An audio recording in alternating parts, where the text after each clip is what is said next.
Hello, Hello, my name is Anastasia, my name is Ramsey. and we are deciding to do this. So, Ramsey and Anastasia. so I want to say last year, I think maybe I don't know, Yeah. or maybe this year, Mm, we decided to start a channel called Let Us Reason Together because when we think about what we wanted to do for God and how we wanted to spread God's message, mm, um, YouTube seemed to be a pretty good space to do it. mm, And we wanted to do more than what we were doing to spread God's word.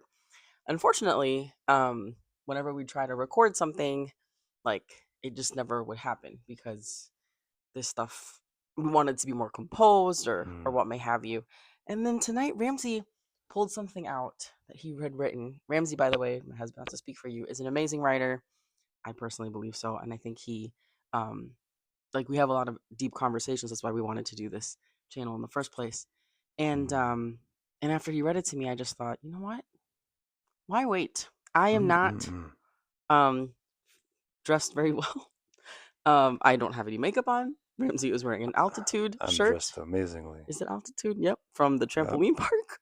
This is what we were when we're at home and just talking. You? And it just felt like we shouldn't wait. It just feels like the world is going in a certain direction and people need God now more than ever. And so we want to Mhm. lend ourselves to the voices out there for the Lord. So without further ado, I would love, Ramsey, if you're cool with it, to read Mhm. what you wrote, Sure. and then we can talk about it. Okay. All right. So I guess I'll just pull it up here. Yes. How strange it is that we have long since reached an apex of resourcefulness, so that it is more likely that something internal, invisible, and small will do us in before something big and large with teeth. And as time passes, that which is guaranteed to eventually kill us seems to become smaller and more microscopically diminutive, yet more deeply embedded within. Perhaps our knowledge will get us to the point when only our thoughts are left to kill us, if not a billion-year-old fading sun or some other environmental malady. Perhaps then, when our dangerous thoughts overcome our resourceful ones, perhaps then is when Jesus will come. Perhaps that's closer than we all think. That's all. Okay. Deep. So, can you explain to us what you were trying to Mm. say?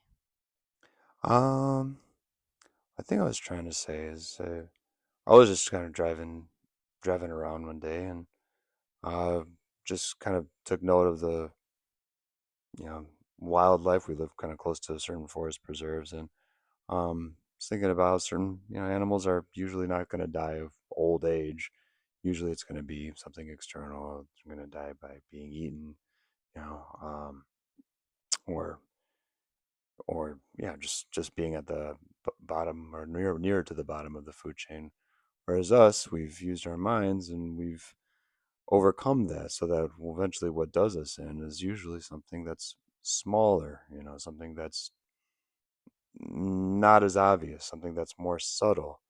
And that as time and technology has become more refined, what eventually does us in, again, is a little bit more internal, a little bit more subtle. And it's just, I feel like there's something to that. I feel like there's something that, you know, we've inherited that's far deeper within, even though we've been given the image of God and we have knowledge to apply.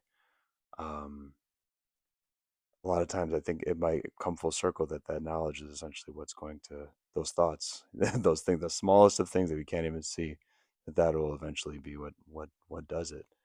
Um, Mm, yeah, Hopefully, that makes a little bit of sense it there. does. It does. Oh, yeah. Yeah, it's acknowledging that more than anything external, what ends up doing us in, so to speak. Hmm. Maybe it's not an external death, but at least like an internal death of our Yeah. morality or whatever, Yeah. or all the little things that end up kind of mounting together and, lead to Right. not so great decisions. And then I Right. mentioned that Exactly. it led me to reflect on the sermon that Pastor shared a couple weeks ago Hmm. about anger and how I think that was Matthew 6, right? Like, I think Let's see. opening up the Bible, Hmm. I believe it was Matthew Thessalonians. 6. Mm-hmm. Sermon on the Mount. No, needy prayer. Mm, mm. It was Matthew 5. Beatitude, salt and light. Murder. Yep. It was Matthew 5, verse 21. Okay. And essentially Okay. talked about you have heard that it was said to the people long ago, you shall not murder, Mm. and anyone who murders will be subject to judgment, which is part of the Ten Commandments. But I tell you that anyone who is angry with a brother or sister will be subject to judgment. Again, anyone who says to a brother or sister, Raka, is answerable to the court, and anyone who says, you fool, will be in danger of the fire of hell. Right. So I think the way that Pastor explained it to us, Pastor Nestor, shout out, is that in the same way that murder is, thou shalt not murder, one of the Ten Commandments, just the feeling of anger. Murder is external, anger is internal, is also subject to judgment Right. because it's something that's like whatever you're feeling, if you, especially if you don't resolve it, Right. can lead you to sin in the same way that actually doing the sin. And so you're when you feel anger, if you have resentment, you're supposed to resolve it right away because internal and dealing with your internal feelings and thoughts are Mm. just as important as not doing the external harm. Mm-hmm. And so when you're talking about that, right, like it's the little things, it's your thoughts. That's what's Yeah. going to lead you to down the path to destruction, Right. death, Right. what may have Right. you. Yeah. And towards the end, I mean, I wasn't like planning or any of that, but towards the end, it kind of brought full circle. Like, maybe we're not that far from the future. Maybe we are there, closer to the future than we think. Yeah. The You know, future of like Jesus of coming. ideas. Oh, Yeah, I well, see. ideas being the dangerous things, and there being Oh, like 1984 stuff. yeah, and there also being a sense of, well, yeah, you could say 1984. Newspeak. Thought Thought police. thoughts being provoked in a more, yeah, policing manner, if you want to say. Mm, But also, yes, this is spiritual warfare. yeah. That's the hardest kind of warfare, I think, is is losing your sense of meaning, Yeah. or having your sense of meaning manipulated. Yeah. That's where we have to be very wary and very prayerful. Yeah. That God kind of keeps us on the straight and narrow, because you've got a lot of directions right now looking like a straight and narrow, dressed I up like a know. straight and narrow, I know. and they were like one direction, meaning like, I know. And I have to think like with everything that's happening, mm, I keep trying to like I keep wondering how do you justify it mm, to yourself, right? Like that's why in the Bible Jesus says like you should know the Bible because at the end in the end times there will be many false prophets, oh yeah, many people trying to say this is what you should believe. right, And I think about Matthew 25, right? Let's go there mm-hmm. because let's reason together. Matthew 25, is it the sheep and the goats? When the Son of Man comes in his glory and all the angels with him, this is Matthew 25, verse 31. He will sit on his glorious throne. All the nations will be gathered before him, and he will separate the people one from another, as a shepherd separates the sheep from the goats. He will mm. put the sheep on his right and the goats on his left. Do you want to read a little bit, then Ramsey? the then the king will say to those on his right, "Come, you who are blessed by my Father, take your inheritance, the kingdom prepared for you since the creation of the world. For I was hungry, and you gave me something to eat. I was thirsty, and you gave me something to drink. I was a stranger, and you invited me in. I needed clothes, and you clothed me. I was sick, and you looked after me. I was in prison, and you came to visit me." Then the righteous will answer him, Lord, when did we see you hungry and feed you, or thirsty and give you something to drink? When did we see you a stranger and invite you in, or needing clothes and clothe you? Hmm. When did we see you sick or in prison and go to visit you? Right. And then the king will reply, "Truly, I tell you, whatever you did for one of the least of these brothers and sisters of mine, you did for me."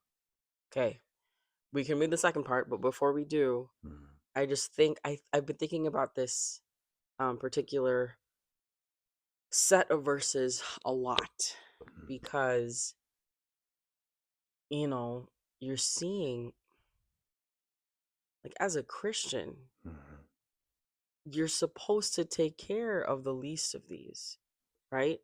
Yeah. And I don't want to focus on the politics of it all. I'm just trying to focus on what Jesus was saying here. And I think about, like, the argument of, well, criminals were, but literally he says here you're supposed to, um for I was hungry and you gave me something to eat. I was thirsty and you gave me something to drink.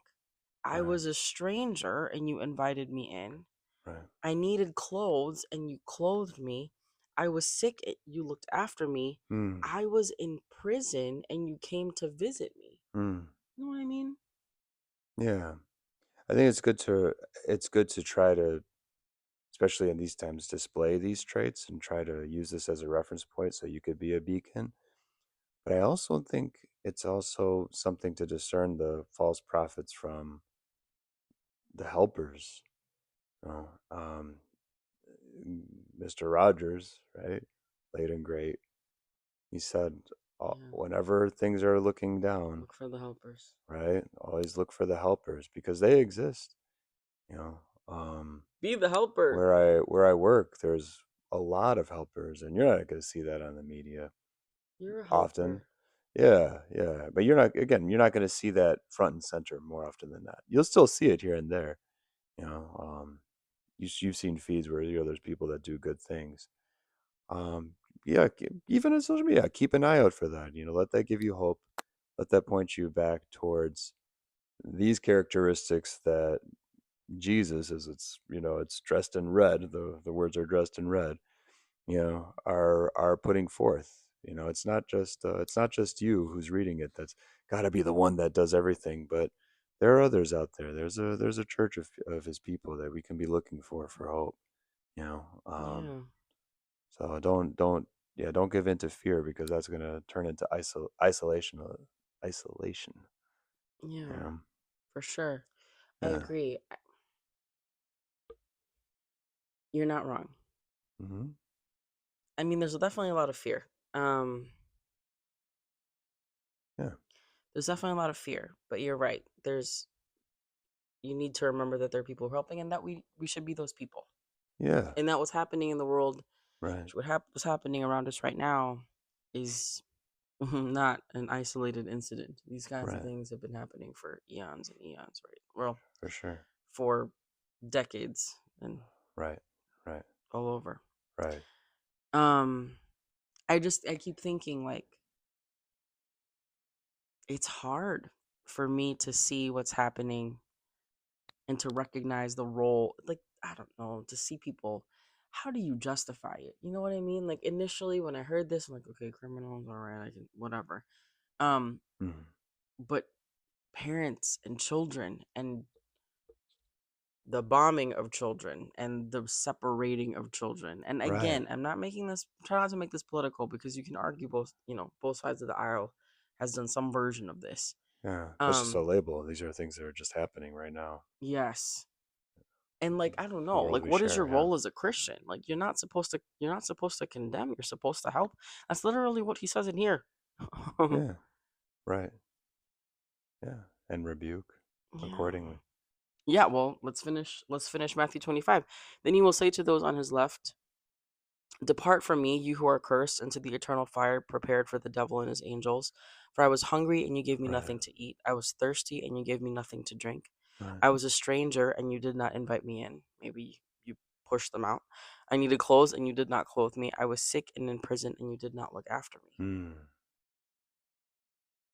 You read. Yeah. Yeah. Yeah. They also will answer, Lord, when did we see you hungry or thirsty or a stranger or needing clothes or sick or in prison and did not help you? And he will reply, truly I tell you, whatever you did not do for one of the least of these, you did not do for me. Then they will go away to eternal punishment, but the righteous to eternal life. Yeah, and get too much more clear cut.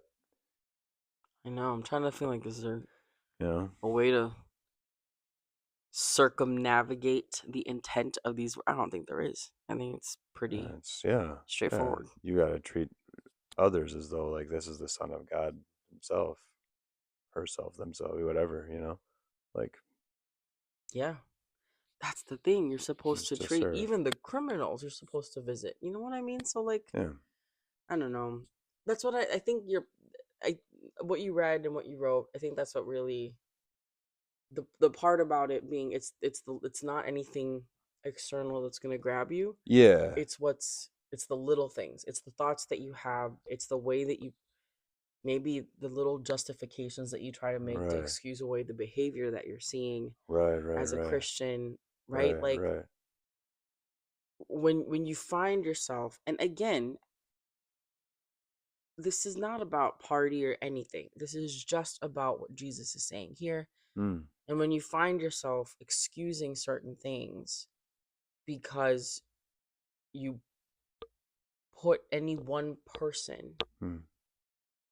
or party or Or whatever ideology. Yeah.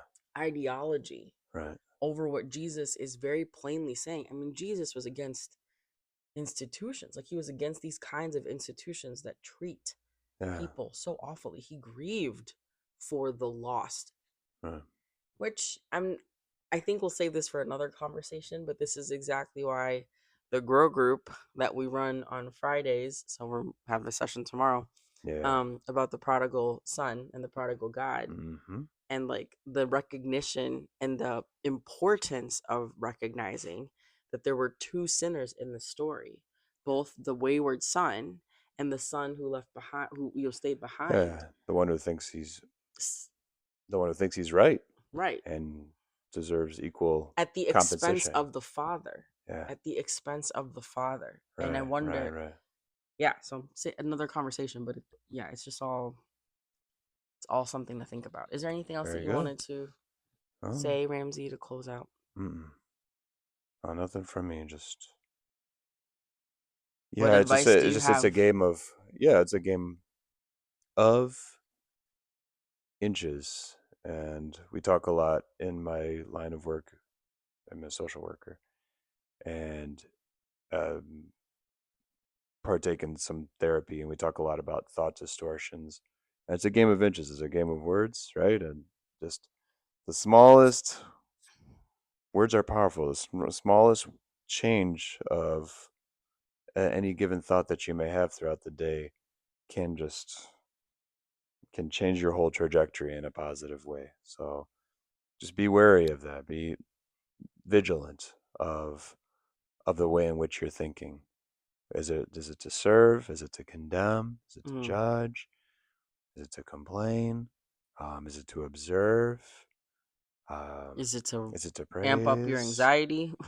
Is it to yeah? Is it to catastrophize, amp up your All right, anxiety? catastrophize is a strong Hmm. word, but yes, I hear you. So yeah, that is a strong word, but just embellishing. But yeah, it's a matter of choosing the best path for you as you're kind of Having floating along. intentionality behind it is what you were trying to Yeah, say. having Be intentionality. self-aware. Yeah, yeah, yeah. Yeah. Would be if there's advice or anything like that. Yeah, I'm just saying always just keep an eye out for the helpers, as I said.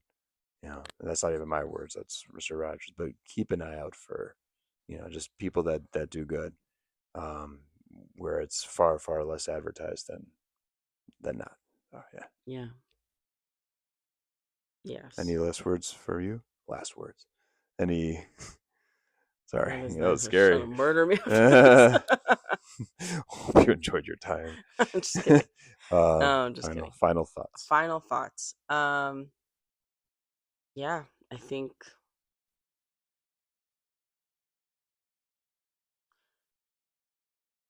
think God, Jesus himself struggled a lot Mm. against the system and the people that oppressed his people. Mm. And through it all, he chose to show love. Mm.